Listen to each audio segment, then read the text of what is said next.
The Fox 61 News at 6 starts now. We're following breaking news in Mansfield. A train derailed on the Connecticut Central rail line around 9 this morning. Tonight, a major road is closed. There's a shelter-in-place order for people who live within a half-mile radius of the area, and now the multi-day cleanup operation has begun. Our team has been out in the community all day today, talking with officials, neighbors, and businesses. You'll hear what happened and how it has impacted the people who live and work there. Thanks for watching the Fox 61 News at 6. I'm Brent Harden. And I'm Sarah Sanchez. Officials held a news conference about 2 hours ago to give us an update on what happened this morning.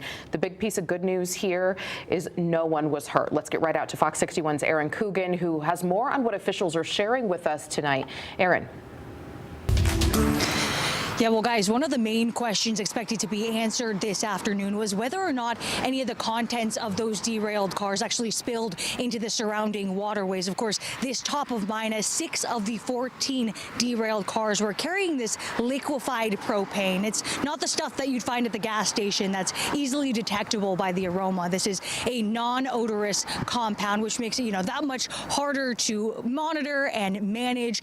The other cars were carrying other products, including lumber, grain, and some cooking grease. We did find out that testing that is ongoing for the chemical detection showed that there was no indication of that propane leaking, which is good, but we did have a spill of about 2,500 gallons of that cooking grease. They say that's since been contained and not of major concern as of right now. We do want to show you what that scene looked like this afternoon, because other than that, the nuts and bolts haven't really changed. 14 of a 43-car freight train derailed early this morning, 9 o'clock. Emergency services have been on scene ever since, and it's going to be a round-the-clock effort. It was along Stafford Road, or Route 32 in Mansfield. And again, as you mentioned, the main takeaway being that it was a freight train carrying goods rather than people. So no injuries as a result of the derailment. Still no word as to what caused the incident to begin with. And as we make our way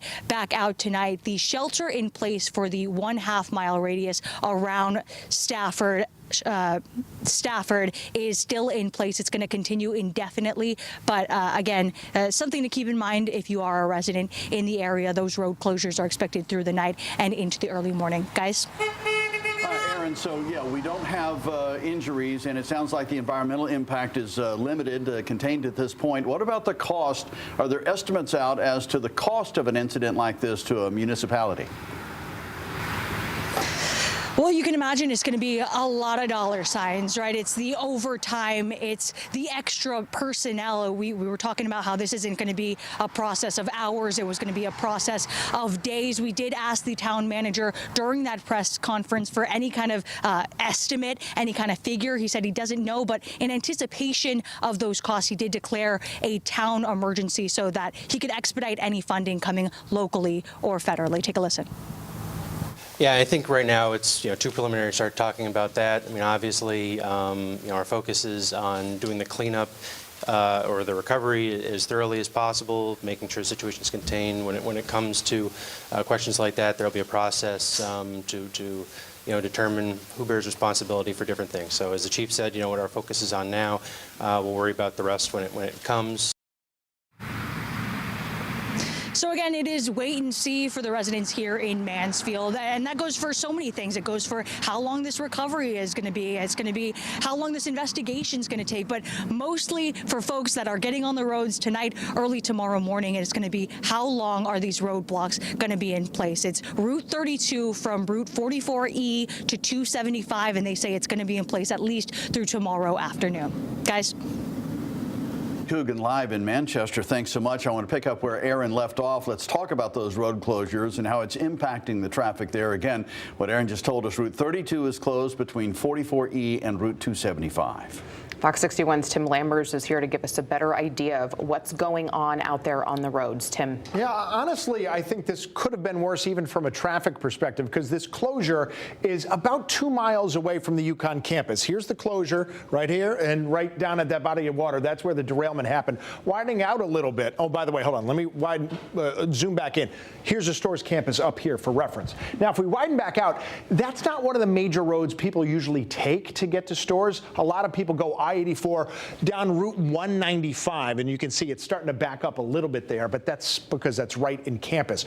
That's not a problem. A lot of people, when they're going to sporting events, they tend to take the back roads. That does involve coming up Route 32, but then a lot of times, and I'll only zoom in here again, they come up Route 32 and then they take a right onto South Eagleville Road. That's Route 275. So that's not effective.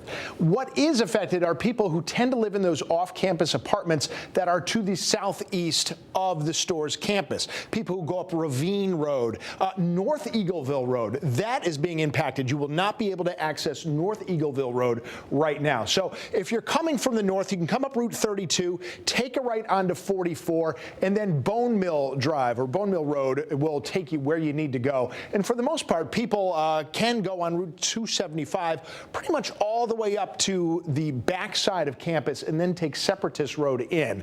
And again, that's what a lot of people do when they're going to sporting events. But I just checked the UConn sports calendar, guys, and just a little bit of luck. There's no major sporting events today or tomorrow that seem to be happening on campus. The next relatively big sporting events are happening on Saturday. The problem might be resolved by then. All right. Thank you, Tim. Let's get right out to Fox 61's Alicia Hercules, and she asked neighbors what today has been like. Alicia. Sarah, the people I spoke with say they've seen trains pass by many times, but never thought a derailment would happen here. It's right there. The train, all the cars, they all pretty much flipped over. Alfredo Paniche, a mechanical engineering student at UConn, says he was shocked to learn of the derailment. He says it was both interesting and frightening to see it so close up.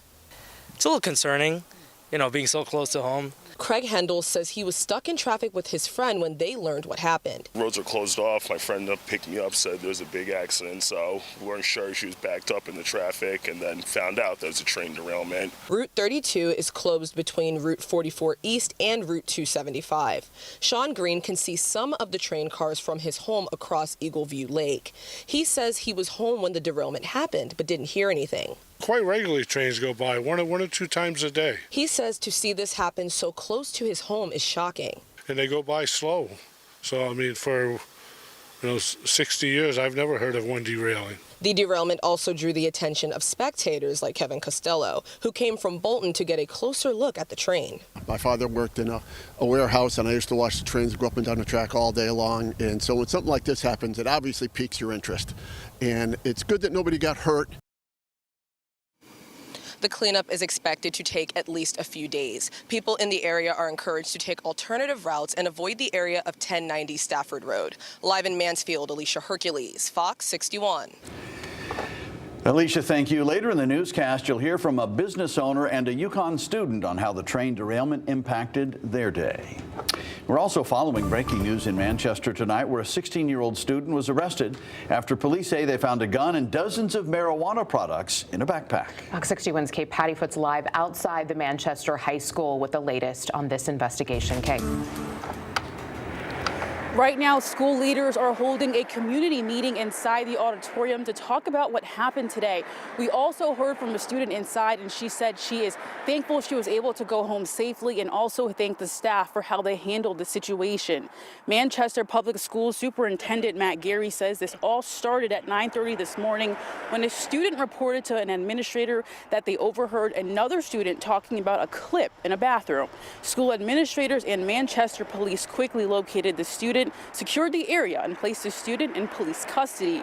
Take a look at this photo police sent us. This is what school resource officers found when they searched the student's backpack. A loaded .380 caliber handgun, marijuana, and marijuana vape products. The student was taken into custody and charged with a number of things, including carrying a firearm without a permit and reckless endangerment in the first degree.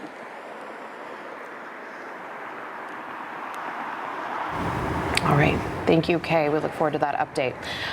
And Kay, how are parents feeling at the meeting? Parents inside are pretty upset. They're wondering why there are no metal detectors for reasons like this, and they said that they don't feel as though their kids are safe. Now, one parent also made a claim that inside there are certain bathrooms that students go to and they sell drugs, and the superintendent and police officials did not deny that. Those parents say they got that information from their kids that go to the school here. School officials will check in with the students tomorrow, and there will be additional police and additional staff to also check in on the students as well. For now, live in Manchester, Kate Pattyfoot, Fox 61. All right, Kay, thank you. About 2 hours ago, we learned a Waterbury police sergeant was arrested this morning. The police department says Donald Robinson is charged with computer crimes and interfering with an investigation. He was arrested by state police this morning, and he was released on a promise to appear in court. The Waterbury Police Department has now opened an internal affairs investigation and is working with the state police major crimes unit. Robinson is on administrative leave while the investigation continues. You'll find more coverage of the train derailment in Mansfield. A Manchester high school student accused of bringing a gun to school, and the Waterbury police sergeant arrested on our free Fox 61 app. Use the QR code on your screen to download it, or go to fox61.com 24/7.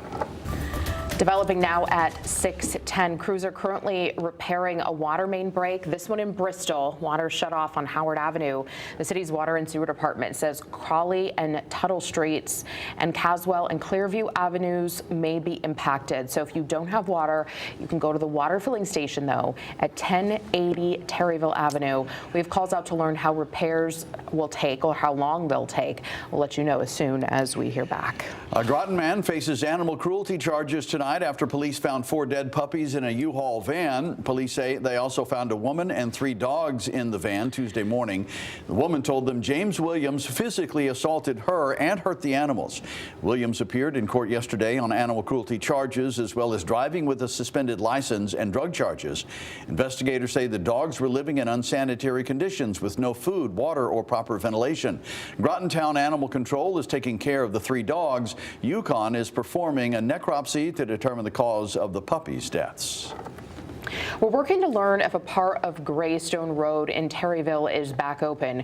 Firefighters say there was a serious crash that caused them to shut power off in the surrounding area. There are no details on who was involved and if there are injuries. We'll let you know as soon as we learn more.